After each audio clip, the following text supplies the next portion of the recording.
Hello everyone, जय श्री कृष्ण, राधे राधे। स्वागत है आप सभी का मेरे मार्गदर्शक ऑफिशियल यूट्यूब चैनल पर। अच्छा, ऐसा धोखा हमारे साथ किया, भोगोगे तुम। ये जो निकलता है ना, भोगोगे, ये अकाट्य होता है।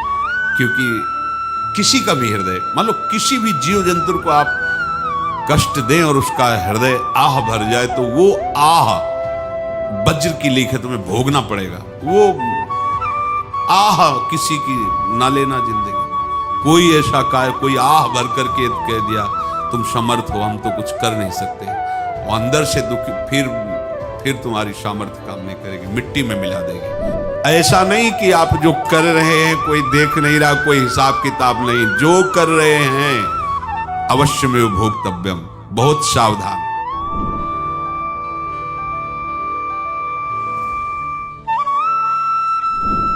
जीव स्वयं नित्य निरंतर कर्मों के जाल को रच रहा है और अपने आप को बांध रहा है। आपको मुक्त होना है, बंधना नहीं है। जीव का जन्म कर्मों के अनुबंध से होता है, कर्मों के बंधन से होता है, और उसको अपना ऋण चुकाना होता है। कर्मानुबंध ये बहुत सूक्ष्म विषय है। जैसे आप जिस परिवार में जन्म लिए हैं, तो उस परिवार के लोगों से आपका ऋण है, इसलिए उसी परिवार में आप आए हैं। और ऋणानुबंध, उसको बिना चुकाए या बिना वसूल किए आप वहां से जाएंगे नहीं। आपको लेना है तो वसूल करना है, और देना है तो चुकाना है। ये पूर्व के जन्मों से निश्चित किया गया है। जैसे किसी के यहां पुत्र हुआ, जन्म से ही पैसा खर्चा शुरू हुआ, बड़ा हुआ तो उद्दंडता के द्वारा मार पूरे परिवार को क्लेश पर क्लेश देता चला जा रहा है। ये तुम्हारे कर्म का फल है। या ऐसे शक्तिहीन बुद्धिहीन ऐसे पागल पूरे जीवन सेवा करो, तुमसे अपना हिसाब चुकाने के लिए वो आया है। अब परिवार के जो सदस्य जुड़े आके, मतलब पत्नी आते ही पूरी हृदय में आनंद, परिवार में आनंद, और जीवन भर वो आनंद ही सुख देने के लिए उसका जन्म हुआ। वो अपना ऋणानुबंध मुक्त, और आते ही भयंकर क्लेश खड़ा कर दिया, बीच में दीवार और झगड़ा वैसा, फिर अतरे दिन मारपीट शुरू, कलह अशांति, पूरा जीवन नरक हिसाब करने आए। यहां ऋण चुकाए बिना कोई जा नहीं सकता, ऋण चुकाना पड़ेगा। किसी का ऋण वसूल करना है तो किसी को ऋण चुकाना है, दोनों काम करने होते हैं। अनेक जन्मों में अनेक लोगों के साथ हमने जो बर्ताव किए हैं, अच्छे या बुरे, वो होंगे। अब किसी आदमी को हम जानते नहीं, अचानक मिला, अचानक टक्कर लगा और मार पीट गाली गुप्ता सब कर दिया, चुपचाप सह लो। क्यों? ये आपका हिसाब है, पूर्व का हिसाब। हमारा उससे कोई द्वेष नहीं, कोई संकल्प नहीं। अचानक घटना घटी और हमसे द्वेष करने लगा, हमें पीटने लगा, हमें गालियां दे, ये हिसाब है, चुपचाप सह जाओ। अपने घर का भाई ही भारी दुश्मन बन गया और क्लेश हिसाब है। एक प्रभुदत्त ब्रह्मचारी जी की वाणी में पढ़ा था, एक महात्मा जी भ्रमण करते थे, तो उस समय असरफियां चलती थी, मोहरे असरफियां उनको भेंट में देते लोग। तो या तो ठाकुर सेवा में लगे तत्काल, या संत सेवा में तत्काल लगे, उसका संग्रह करके डोलना ये ठीक नहीं है बैरागी के लिए, सिद्धांत में ये ठीक नहीं है। तो जब 2, 4, 6, 8 ऐसे मोहरे हुई, उन्होंने विचार किया कि और भ्रमण करके जब काफी मोहरे हो जाएंगी तो प्रयागराज में जब कुंभ पड़ता है, एक बार पूरे सब अखाड़े के संतों को, अलग अलग संप्रदाय सब संतों को बुलाएंगे और सबको पुआएंगे। अब साधु है तो यही विचार करेगा, और क्या विचार करेगा। तो उन्होंने ऐसे डंडा बनवाया, बेंत, जो ऊपर से चूड़ीदार और भीतर पोला, और मोहरे उसमें डालते हैं, और भ्रमण, जहां जहां श्रद्धालु भगत थे सबके यहां जाना, और इच्छा रखना कि एक मोहर तो दे दे दक्षिणा में, कामना कोई भी हो, वो बांधती ही है, ध्यान रखना। इसीलिए प्रभु जो चाहे वो करे, अपनी चाह नहीं रखनी चाहिए, अपनी चाह प्रभु की चाह में मिला देनी चाहिए। धीरे धीरे वो छड़ी भर गई, भ्रमण करने वाले महात्मा चूड़ी लगाई, इंतजार करते रहे। जब प्रयाग का कुंभ पड़ा तो चले। तो रास्ते में एक गांव में पूछा जाता है, जिससे कहीं रुको कि कोई श्रद्धालु ऐसा है जो संत सेवी है। तो कुछ लोगों ने बताया, हाँ एक परिवार है, बहुत संत सेवी है और आपको मिलाते हैं उनसे। आइए महाराज, घर में रुका, खूब अच्छा हलवा पूड़ी पवाया और जो घर के मालिक थे चरण दबाए। चरण दबाते दबाते उनकी दृष्टि पड़ी उस डंडे पे, इतना मोटा और ऊपर से कुछ चूड़ी सी भी नजर आ रही, इस डंडे में तो कोई रहस्य है ही है। अब महात्मा जी को खवा पिला के सुला दिया। महात्मा जी जब सो गए तो पत्नी से धीरे से कहा, वो डंडा लाओ बाबा जी का डंडा। वो चूड़ीदार जो ही खोला पलटाया तो सैकड़ों मोहरे। ऐसे संत रोज पधारे भगवान, तुम आनंद हो जाए फिर क्या। पत्नी से कहा, नाप के कंकड़ लाओ। वो तो महात्मा जी तो खाए खीर पूड़ी, आराम से सो रहे। रात में पूरी प्लानिंग करके उसमें कंकड़ भर के चूड़ी लगाकर सिराने रख दिया, सारी मोहरें हटा ली। महात्मा जी आराम से छड़ी उठाए तो वजन पक्का। वैसे बड़े लोग चतुर होते हैं, पर ये नहीं जानते कि कर्म कितना भयानक होता है। और उनकी कोई संतान नहीं थी, पर धन में इतना प्रेम उनको था। बहुत सावधान। साधु महात्माओं के पास जो अर्थ है, गृहस्थी अगर आता वहीं से है, पर अगर उसको जोर जबरदस्ती या किसी छल कपट से, तो वो उसका विनाश ही करता है। आज तक का प्रमाण है। अब उनको ये भाव पता नहीं होगा, या पता होगा तो लोभ के कारण वो उसको मान नहीं पाए होंगे। महात्मा जी गए प्रयाग में, किसी अखाड़े पर रुके और वहां प्रार्थना की कि कल जो है संपूर्ण अखाड़ों का निमंत्रण किया जाए और सब संतों को भोग पवाया जाए और उनको दक्षिणा भी दी जाए। महंत ने सोचा कि बहुत बड़ा है तो उत्सव है, क्योंकि प्रयाग में कितने हजारों संत महात्मा सब। उनका महाराज बोरों इसमें चीनी और तीनों घी लगेगा, सब व्यवस्था। बोले आप एक एक हिसाब हम करेंगे, हमारे पास सब व्यवस्था है। बोले कुछ तो पहले दे दो, वो इकट्ठे देंगे हम। उनको था कि अगर हम छड़ी खोला और दो चार मोहरे दी, किसी को पता लग गया तो गड़बड़ हो सकती। बोले हम भंडारे के समय आखिरी में सब कुछ आपको दे देंगे।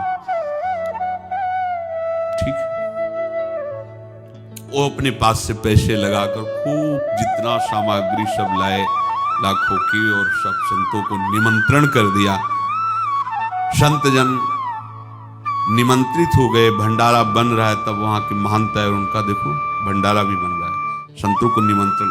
अब आप अर्थ की व्यवस्था कीजिए, क्योंकि इतनी बड़ी हमारी सामर्थ्य नहीं थी जितना हमने किसी तरह हमने व्यवस्था की। अब मुझे अर्थ चाहिए, तभी आगे की व्यवस्था बढ़ेगी। संतों को दक्षिणा देंगे और जिनसे अर्थ लिया उनको दे। देखो रसोई बन गई है सब। उनका छत में विश्वास नहीं तो यार, चूड़ी खोली, उनको तो था ना कि मोहरे हैं कंकड़। तो जिससे कितना उनको सदमा लगा होगा। हजारों संतों का निमंत्रण, रसोई बन, तो संत हो के छल कपट। तो उनका महाराज आपने तो हमारा नाश कर दिया, जो महंत थे।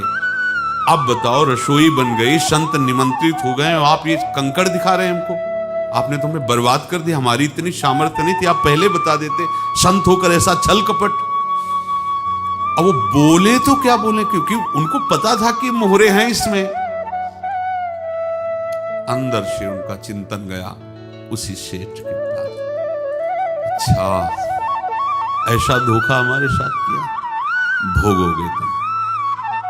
ये जो निकलता है ना भोगोगे, ये अकाट्य होता है। क्योंकि किसी का भी हृदय, मान लो किसी भी जीव जंतु को आप कष्ट दें और उसका हृदय आह भर जाए, तो वो आह वज्र की लेख है, तुम्हें भोगना पड़ेगा। वो देखो भीष्म जी को भोगना पड़ रहा है। सांप को ऐसे धनुष की नोक से उठाया, और बम्बूल के कांटों के ऊपर फेंक दिया। कई दिन तक शेदा हुआ, वो आह भर करके मरा तो आपको 6 महीने बाणों की सैया पर आह किसी की ना लेना जिंदगी। कोई ऐसा कोई आह भर करके कह दिया तुम समर्थ हो, हम तो कुछ कर नहीं सकते, और अंदर से दुखी, फिर तुम्हारी सामर्थ्य काम नहीं करेगी, मिट्टी में मिला देगी। फिर ये तो संत थे और भगवत आराधना के लिए, संत आराधना के लिए ही ऐसा किए हुए थे।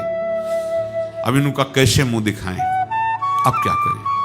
सुबह संत जन आएंगे, सबके बीच में हमारी कि देखो इन्होंने, अब क्या करें।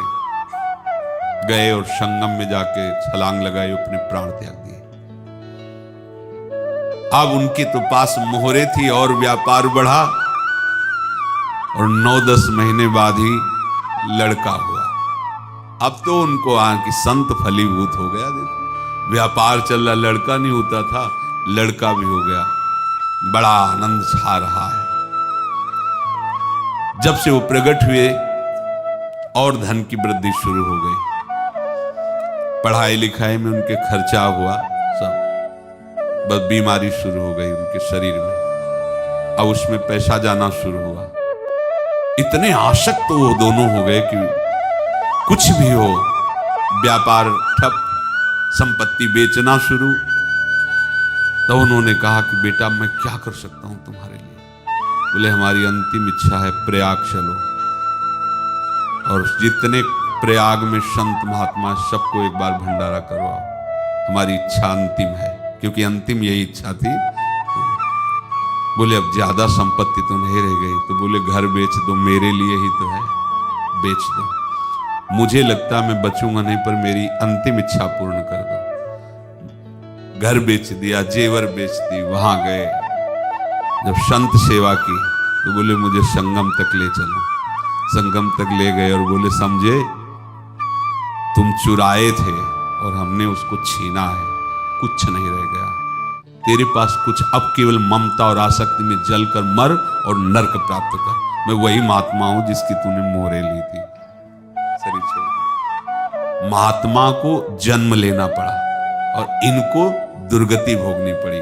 ऋणानुबंध होश में, ऐसा नहीं कि आप जो कर रहे हैं कोई देख नहीं रहा, कोई हिसाब किताब नहीं, जो कर रहे हैं अवश्य में भोक्तव्यम। बहुत सावधान। अनेक जन्मों में अनेक लोगों से जो कुछ लिया दिया है, इस लेने देने को मिटा देने के बाद ही तुम मुक्त हो गए। इसीलिए एक उपाय है, लेना न देना, मगन रहना। क्या? मालिक को समर्पित हो जाओ, मालिक को अपना माना हुआ समर्पित कर दो, खत्म। अहम त्वाम स्वरूपापेभ्यो मोक्षयिष्यामि, सब खत्म। आगे पीछे लेना देना सब खत्म। एकादश स्कंद में भगवान श्री कृष्णचंद्र जी ने कहा, जो मेरे चरणों का आश्रय लेकर भक्त मेरा भक्ति करता है, उसके पितृ ऋण, मातृ ऋण, देव ऋण, ऋषि ऋण, सब ऋणों से मैं मुक्त कर देता। बस यही एक उपाय है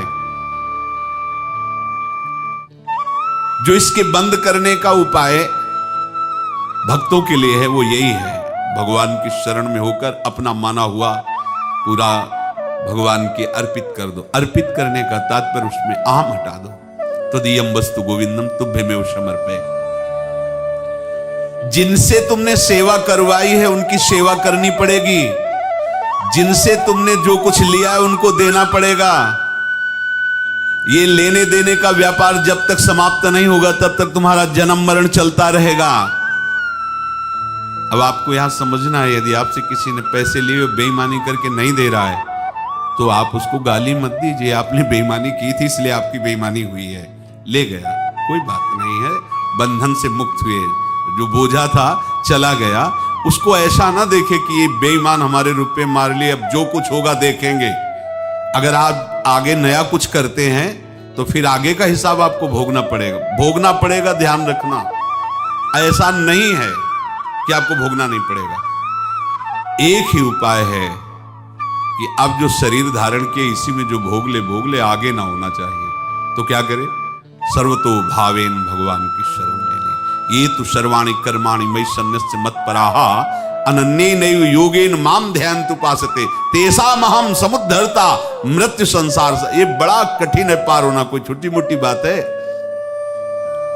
एक महात्मा बाल्यावस्था से भजन करते थे, शालिग्राम भगवान पास रखते थे और उन्हीं की आराधना करके बस पाठ नाम जप और भ्रमण करते थे। यौवन अवस्था थी, गंगा जी के किनारे अपने ठाकुर को विराजमान करके स्नान करने के लिए कपड़ा ही उतार रहे थे कि 90 लोग आ गए, भाला तलवार सब लेकर, मारो मारो इसको मारो, घेर लिया। तो उन्होंने हाथ जोड़कर कहा हमने क्या अपराध किया, कोई सुन ही नहीं रहा। तो उन्होंने कहा मार तो डालोगे ही आप 90 लोग, हम कोई अस्त्र शस्त्र तो लिए नहीं, एक बार हमें गंगा में डुबकी लगा देने दो और अपने ठाकुर को स्नान करा देने दो, फिर इसके बाद आप मार देना।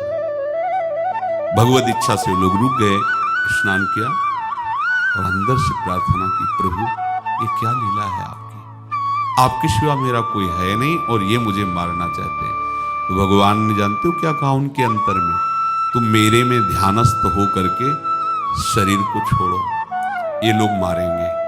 ये मेरे भजन का फल है कि तुम्हें 90 जन्म नहीं लेना पड़ेगा, एक ही जन्म में 90 मिलके, तुमने 90 हिंसा की थी पूर्व में, तो तुम्हें 90 बार जन्म लेना होता और एक एक करके मारते। ये मेरे भजन का प्रताप है कि एक बार में ही 90 का हिसाब हो जाएगा। तुम आंख मूंदो, मेरे ध्यान में मगन रहो, मेरे प्रताप से तुम्हें कोई चोट नहीं होगी और स्वाभाविक मूर्छावस्था में प्राण तुम्हारे छूट जाए। ऐसा ही हुआ, ऐसा हुआ। तो ये बात समझ लो कि ये जो कर्मानुबंध है, ऋणानुबंध है। अब देखो, अगर शाप महात्माओं ने दिया कि तुम्हारे वंश का इससे विनाश होगा, तो भगवान भी परम धाम जा रहे तो उसी कील से, बाण की नोक में जो मछली लील गई थी छोटा कण, उसी से की नोक बनाई और उसी नोक को प्रहार किया, भगवान के श्री चरण में वही बाण की नोक लगी और भगवान ने स्वीकार किया ना। भगवान का बड़ा लीला विचित्र है। अगर छुप करके उधर रामावतार में बात, तो इधर स्वीकार किया है भगवान ने। ऐसा कहीं नहीं दिखाया कि मैं भगवान हूं तो मैं अपने लिए, ऐसा नहीं दिखाया। नारद जी का हित किया पर नारद जी ने शाप दिया तो भगवान ने स्वीकार किया। बंदरों ने ही सहायता की, जैसा बोले थे वैसा। ये लीला इस शरीर में भोगनी पड़ेगी। हाँ, ज्यादा को कम में भुगता देंगे, पर अब अगला शरीर ना मिले, इसके लिए सर्वतो भावेन भगवान के आश्रित हो जाए। जैसे आपने दुकान फैला रखी है तो उसमें दो काम होते हैं, लेना और देना। किसी को उधार दिया है तो हमें उसे लेना है, और कोई नगद देकर सामान ले रहा है तो उसे सामान देना है, या उधार लिया है तो हमें उधार देना है। अब अगर दुकान बंद करनी है तो तुम्हें देने वालों पर जोर देना है, लेने वालों पर जोर नहीं। लेने वाला तो जाओ हम क्षमा किया, समर्पित किया, हमारा कोई संबंध नहीं, खत्म हो जाए, वो खुशी हो जाएगा। लेकिन देने वाला तुम अगर दुकान भी उठा दोगे तो जहां भी रहोगे तुम्हारे पास वो आएगा, लाइए हमारा। तो देने पर नजर रखिए, जिसका जिसका हिसाब है वो आपके सामने आता जाए, हटाते जाओ। लेने पर नजर मत रखिए और दुकान फौरन उठा दीजिए, नहीं अगर लेते देते रहे तो चलता रहेगा। आगे चलकर कुछ लेना न देना, मगन रहना बस अपने प्रभु के चिंतन में। अब हम कैसे जाने कि किसको क्या देना है, हमें क्या पता। तो हम पूरा हिसाब जिनको पता है उनको दे देते हैं, समझ रहे हो, उनको पता है क्या लेना है क्या देना है। तो इनके पास पहुंच गए, सरकारी हिसाब से सब बराबर कर देंगे। हमको अपनी जिम्मेवारी इनकी चरणों में समर्पित कर देना है, तभी हम जीवन मुक्त होंगे। ये रहस्य की बात है। प्रभु कह रहे हैं, यस्य सर्वे समारंभाः काम संकल्प वर्जिताः ज्ञानाग्नि दग्ध कर्माणं तमाहु पंडितम बुधाः। जिसके संपूर्ण कर्मों के आरंभ संकल्प और कामना से रहित हैं, तथा जिसके संपूर्ण कर्म ज्ञान रूपी अग्नि से जल गए हैं, उसको ज्ञानी जन भी पंडित कहते हैं, बुद्धिमान कहते हैं। पूज्य श्री भाई जी महाराज कह रहे हैं, जैसे वहां ज्ञानाग्नि से दग्ध कह रहे हैं, तो अपने वृंदावन वासियों का प्रेमाग्नि से सब कर्म संस्कार दग्न होते हैं। जिस समय आपके हृदय में भगवत प्रेम का प्रादुर्भाव होगा तो लेश मात्र कभी तुम्हें दुख नहीं भोगना पड़ेगा। प्रेम का प्रादुर्भाव होते ही दुख का नाश हो जाता है। महासुख। जब प्रेम का प्रादुर्भाव होगा तो समस्त पाप भस्म हो जाते हैं, अशांति नष्ट हो जाती है, संसार ज्वाला स्पर्श भी नहीं कर सकती है। जब भगवत प्रेम का प्रादुर्भाव होता है तो हो सकता है उस उपासक के जीवन में दुखों का पहाड़ टूट पड़े। परिवार खिलाफ, शरीर रोगी, अव्यवस्था, बहुत बहुत कुछ, सब कुछ। कह रहे हैं इतना सब होने पर भी उसके हृदय में कोई भी दुख नहीं होता। ऐसा सामर्थ्यशाली भगवत प्रेम है। भगवान के चरणारविंद का जिसके हृदय में प्रेम है, भारी से भारी दुख भी उनको विचलित नहीं कर सकता। श्री प्रेमानंद महाराज जी इस वीडियो में हमें बताते हैं कि कर्म अटल स्वभाव और मुक्ति प्राप्त करने के लिए अपने कर्मों को ऋणों का भुगतान का महत्व पर जोर देता है। इस वीडियो में आपको प्रेमानंद महाराज द्वारा कुछ मुख्य बातें को बताया गया है, जैसे कर्म का नियम और वक्त इस बात पर जोर देते हैं कि कर्म चाहे अच्छा हो या बुरा, परिणाम अनिवार्य रूप पर देता है। जैसे अपने जीवन में कर्म करोगे वैसे ही उसके अनुरूप आपको फल मिलेगा। इस वीडियो में प्रेमानंद महाराज जी कुछ और बातों पर भी गौर करने के लिए बोलते हैं, जैसे कर्म ऋण और पुनर्जन्म, कर्म के चक्र को तोड़ना और भक्ति और प्रेम की शक्ति के बारे में भी प्रेमानंद जी महाराज इस पूरे वीडियो में बताते हैं। वैसे आपका बहुत बहुत धन्यवाद इस वीडियो को पूरा देखने के लिए। अगर आपको वीडियो पसंद आए तो एक बार चैनल को जरूर सब्सक्राइब कर लें, क्योंकि हम ऐसे वीडियोस हमेशा अपलोड करते रहते हैं। आप सबको मेरी तरफ से जय श्री कृष्णा, राधे राधे।